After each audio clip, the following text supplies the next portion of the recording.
empowered more than 40,000 minority and women-owned firms. It's helped build solid connections with corporations and government. It's spurred dialogue and partnerships that are making a difference in training the next generation of Asian women leaders. I'm proud to say my office shares your commitment to promoting economic diversity. Boosting women and minorities is not just the right thing to do, it happens to be the smart thing to do. There's an old saying that women hold up half the sky. But they only hold 19% of the seats on America's corporate boards. When you break out the percentages for blacks, Hispanics, and Asian Americans on Fortune 100 companies, they're even worse.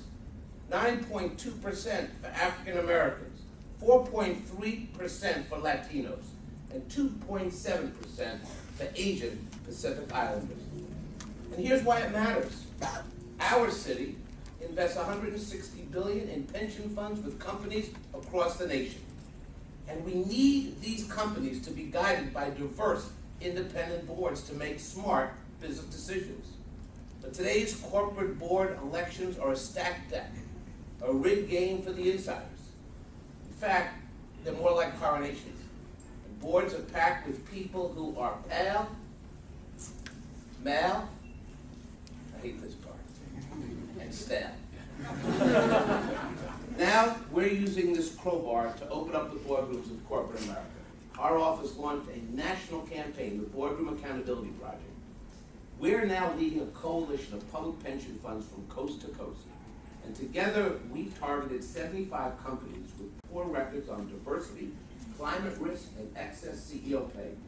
We're knocking on the boardroom door, demanding that long-term shareholders be given the right to nominate candidates for seats on corporate boards.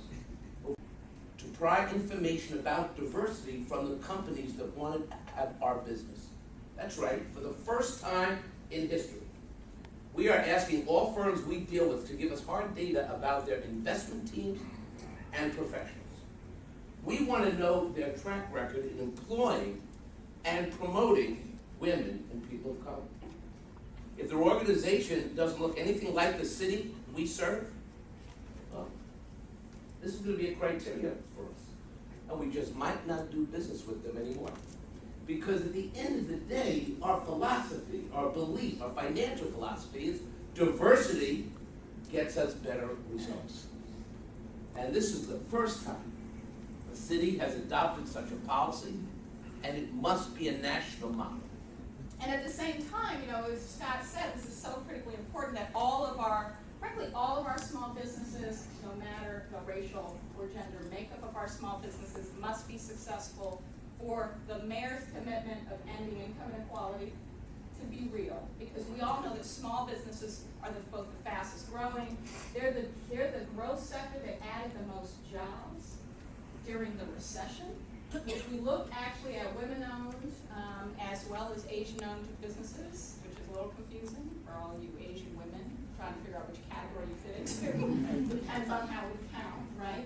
But we know that those have grown literally as much as 300 and 600% in just through the recession unto itself. So if you want to come out of recession, this Comptroller's absolutely right. We have to make sure that our spend is investing in the businesses that are actually growing the economy for the city.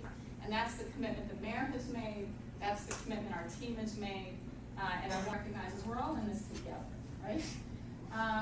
City agencies have to do better. The administration has to do better, and we need you to do better. One of the things that we're actively doing is trying to move some of these legal barriers out of our way. We're coming back in January, we're not going away until we get these tools. Because while Scott said rightly, that we obviously have to be accountable and we have to have a hammer when folks aren't doing what they have the power to do. But we also have to give our agencies more tools to get these awards up. Because frankly, there are a lot of barriers in their way that just shouldn't be.